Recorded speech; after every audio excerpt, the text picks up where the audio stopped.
ఆదాయం ఆధారంగా పంచాయతీలకు గ్రేడింగ్ ఇస్తూ 4 రకాలుగా జీపీలను విభజించింది పంచాయతీరాజ్ శాఖ.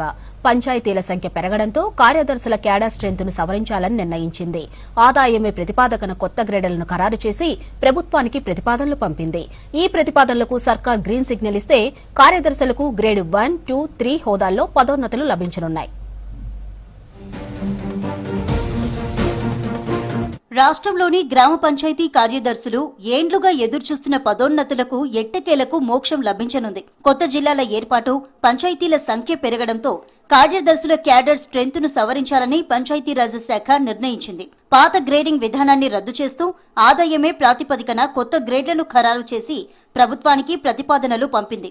ఈ ప్రతిపాదనలకు సర్కారు గ్రీన్ సిగ్నల్ ఇస్తే కార్యదర్శులకు గ్రేడ్ 1, 2, 3 హోదాల్లో పదోన్నతులు లభించనున్నాయి.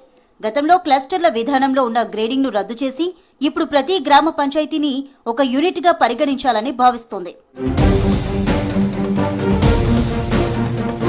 తెలంగాణ ఆవిర్భావ సమయంలో 8,684 పంచాయతీలుండగా పునర్వ్యవస్థీకరణ తర్వాత 12,751కి పెరిగింది. ఆ తర్వాత కొత్తగా మరో 9 గ్రామ పంచాయతీలు ఏర్పడడంతో రాష్ట్రంలో మొత్తం జీపీల సంఖ్య 12,760కి చేరింది. ప్రతి గ్రామానికి ఒక కార్యదర్శి ఉండాలన్న నిబంధనతో అన్ని పంచాయతీలకు గ్రేడింగ్ కేటాయించనున్నారు. ప్రస్తుతం ఉన్న పోస్టుల సంఖ్యతో పోలిస్తే కొత్త గ్రేడింగ్ వల్ల పదోన్నతుల అవకాశాలు గణనీయంగా పెరగనున్నాయి. గ్రేడ్ 1లో ప్రస్తుతం ఉన్న 478 పోస్టుల స్థానంలో 945 పోస్టులు రానున్నాయి. అదనంగా 467 మందికి గ్రేడ్ 1 హోదా దక్కనుంది.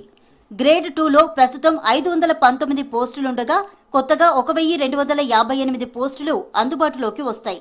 తద్వారా 739 మందికి పదోన్నతి లభిస్తుంది. ఇక ప్రస్తుతం గ్రేడ్ 3లో 2,598 పోస్టులుండగా వీటిని 3,769కి పెంచనున్నారు. దీనివల్ల 1,171 మందికి గ్రేడ్ హోదా లభిస్తుంది. గతంలో 5-6 గ్రామాలను కలిపి ఒక క్లస్టర్గా పరిగణించి పంచాయతీ కార్యదర్శుల గ్రేడింగ్ ఇచ్చే పాత పద్ధతికి సర్కారు స్వస్తి పలకనుంది. ఇప్పుడు ప్రతి గ్రామాన్ని ఒక యూనిట్గా తీసుకొని ఆ పంచాయతీకి వచ్చే వార్షిక ఆదాయం ఆధారంగా కొత్త గ్రేడ్లను ఖరారు చేసింది. దీని ప్రకారం 19 లక్షల కంటే ఎక్కువ వార్షిక ఆదాయం ఉన్న గ్రామాలను గ్రేడ్ 1 కింద చేర్చి 945 పోస్టులను ప్రతిపాదించారు. 13 లక్షల నుంచి 19 లక్షల వరకు ఆదాయం ఉన్న పంచాయతీలకు గ్రేడ్ 2 హోదా కల్పించి 1,258 పోస్టులు ఇవ్వనున్నారు.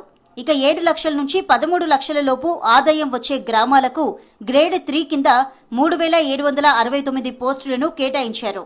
ఇక 7 లక్షల కంటే తక్కువ ఆదాయం ఉండే చిన్న గ్రామాలను గ్రేడ్ 4 పంచాయతీలుగా గుర్తించి వాటి కోసం అత్యధికంగా 6,788 పోస్టులను నిర్ణయించారు.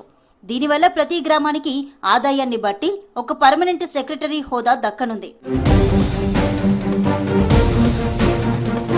2020 పీఆర్సీ స్కేల్స్ ప్రకారం పదోన్నతులు కల్పిస్తే ప్రభుత్వ ఖజానాపై అదనపు భారం పడనుంది.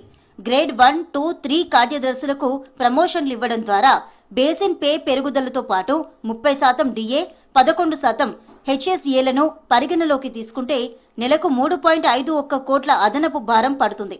ఏడాదికి 42,014 కోట్లు అవుతుందని అంచనా వేశారు. తెలంగాణ పంచాయతీరాజ్ సర్వీస్ నిబంధనల ప్రకారం సీనియారిటీ ఆధారంగా పదోన్నతులు భర్తీ చేయనున్నారు.